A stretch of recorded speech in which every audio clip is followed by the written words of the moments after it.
안녕하세요. 우이동 대저택입니다. 공무원이 자꾸 공직을 떠나는 이유가 월급이 적어서일까요? 혹은 승진이 느려서일까요? 물론 그것도 이유가 됩니다. 그런데 현장에서 더 깊게 쌓이는 건 따로 있습니다. 하루에도 몇 번씩 걸려오는 폭언, 끝이 보이지 않는 반복 전화, 담당자 이름을 알아내 압박하는 집요한 민원, 그리고 그 모든 것을 혼자 감당해야 한다는 담당자 개인의 공포 때문은 아닐까요? 문제는 여기서 끝나지 않습니다.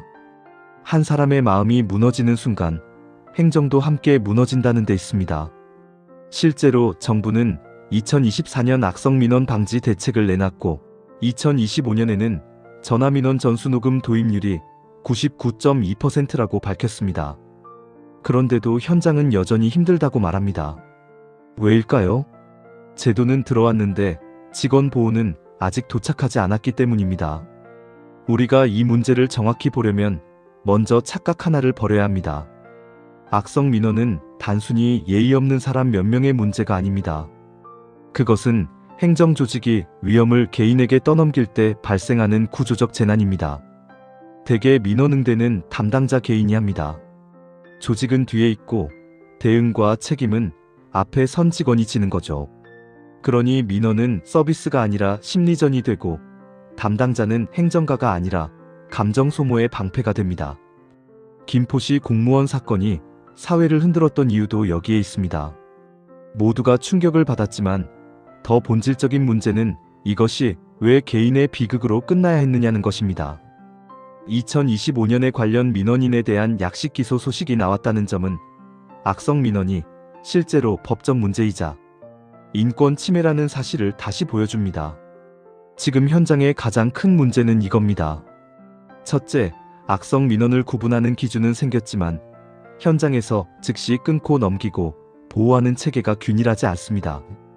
2025년 조사에서 지자체 27.1%, 교육청 57.1%는 전담부서가 없었고 지자체 58.1%, 교육청 71.4%는 전담 인력도 없었습니다. 둘째, 가장 위험한 곳이 가장 취약합니다. 본청은 그나마 안전요원이 있지만 읍면동 행정기관은 69.0%가 안전요원이 없었습니다. 셋째, 제도는 사후 대응에 치우쳐 있습니다. 폭언을 당한 뒤 상담을 받을 수 있다는 것만으로는 부족합니다. 중요한 것은 폭언이 계속되기 전에 누가 끊고 누가 기록하고 누가 법적으로 넘기느냐입니다.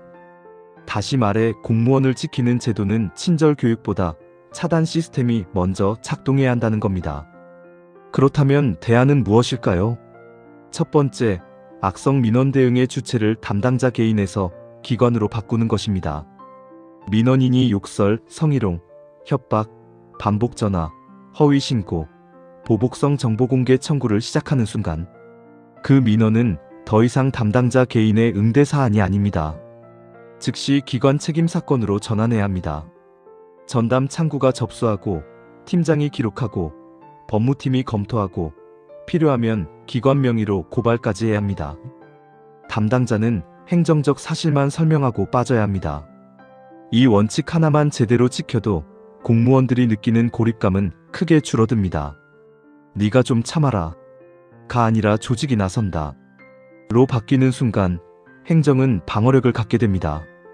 정부도 기관 차원의 고발과 법률 지원 근거를 강화하는 방향으로 제도 보완을 추진해 왔는데 이제 필요한 것은 현장 강제력입니다. 두 번째는 응대 종료권을 실제 권한으로 만들어야 한다는 겁니다. 지금도 폭언 시 통화 종료는 가능하다고 하지만 현장에서는 여전히 눈치를 봅니다.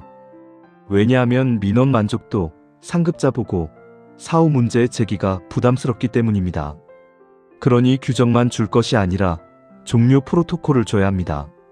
예를 들어 첫 폭언의 공식 경고, 두 번째 폭언의 녹음 고지 후 종료, 세 번째 반복 전화부터는 전담부서 일괄 대응으로 넘기는 방식입니다.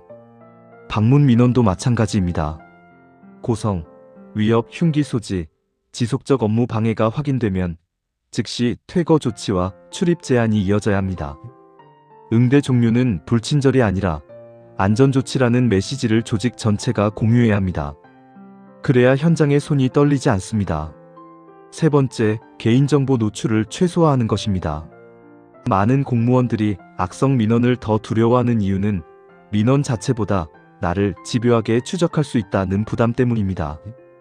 홈페이지 실명 공개, 직통번호 노출, 좌석 위치 파악, 반복적인 실명 호명은 담당자를 제도 밖 개인으로 끌어냅니다.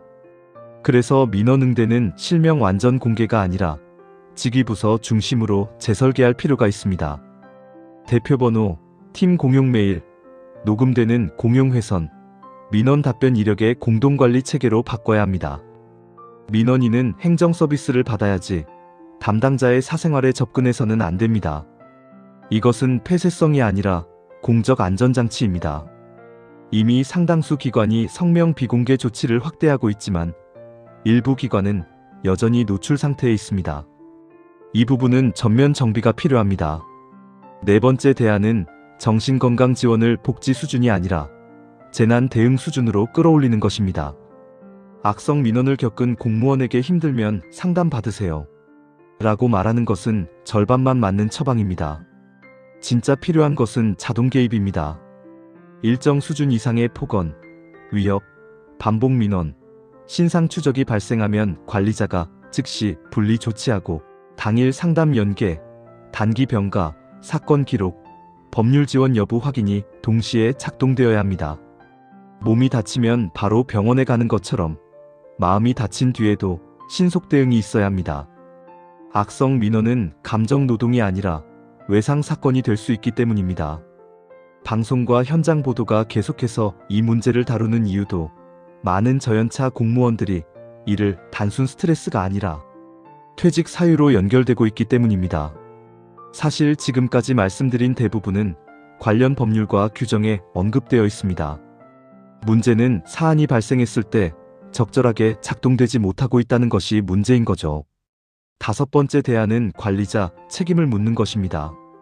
현장 공무원을 지키지 못하는 조직의 공통점은 사건이 터진 뒤에야 회의가 열린다는 데 있습니다. 평소에는 친절만 강조하고 사고가 나면 매뉴얼을 찾습니다.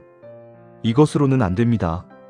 앞으로는 기관장과 부서장의 평가에 악성 민원 보호 조치 이행률을 반영해야 합니다.